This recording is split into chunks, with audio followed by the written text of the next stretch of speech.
गुरु की महिमा और महत्ता समझाने के लिए।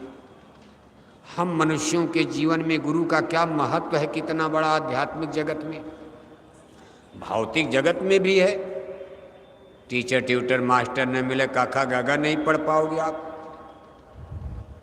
स्कूल में जाकर कमरे में बैठ जाओ, दीवार को प्रणाम करो, पढ़ पाओगे आप? स्कूल में जब तक टीचर ट्यूटर मास्टर ने स्कूल की दीवार पढ़ाएगी।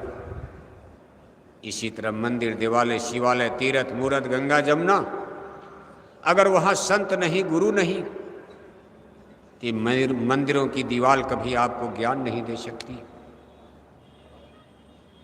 बिना मास्टर की किताब लेकर बैठ गए, मास्टर है ही नहीं, अंग्रेजी की किताब दे दी जाए, जीवन भर पन्ना पलटो, पढ़ पाओगे आप?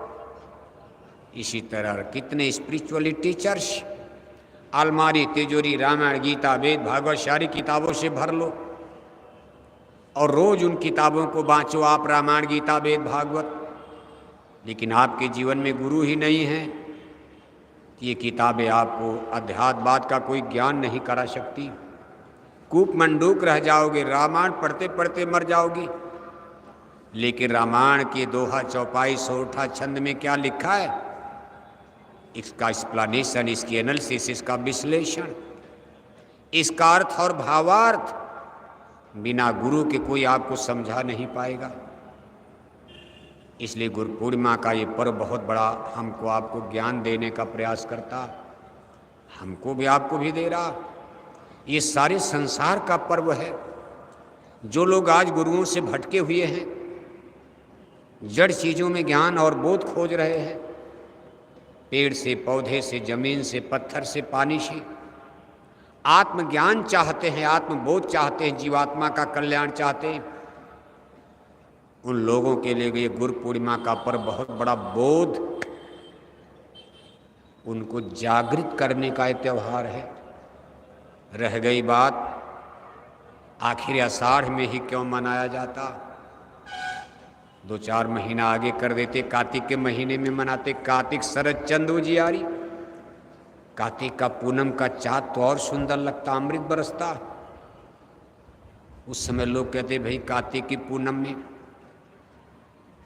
खीर बनाकर लोग अपने छत पर रखते थे, खुले मैदान में, अमृत बरसता था। उसको सुबह खाने से पेट की बीमारियां दूर होती, यानी कार्तिक की पूनम की चंद्रमा से अमृत की किरणें निकलती, ऐसा माना जाता।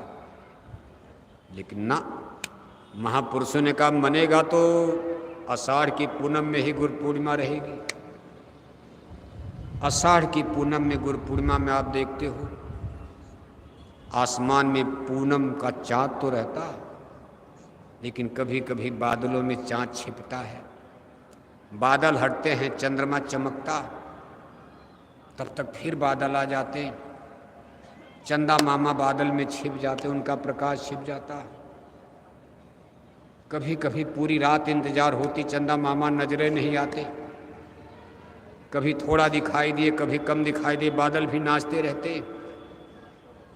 इन्हीं आषाढ़ का महीना, और आता कब है, जेठ के बाद आता।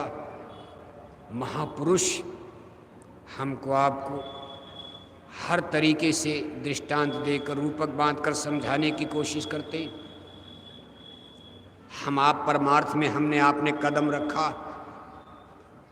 ये इतना आसान विषय भी नहीं है, कितना संघर्ष करना पड़ता।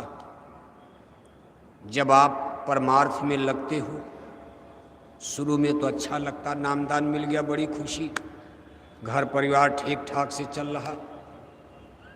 लेकिन जब गाड़ी आगे बढ़ती है,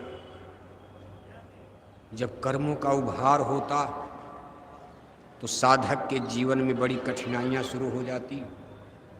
ये समय बड़ा कठिनाई का होता। क्यों ऐसा होता? ये उसी तरह से जैसे कटोरे में, थाली में पानी आपने रख दिया, उसकी गंदगी, कूड़ा कचरा बैठ गया, पानी स्थिर है, ऊपर साफ पानी, नीचे गंदगी बैठ जाती। आप तालाब में, नदी में, कहीं भी देखो, थोड़ी देर पानी को स्थिर कर दो तो उसके कूड़ा कचरा गंदगी नीचे बैठ जाए, ऊपर सफ़ेद पानी चम चम चमक रहा। लेकिन आपको अगर पानी को साफ करना, उसकी गंदगी को निकालना,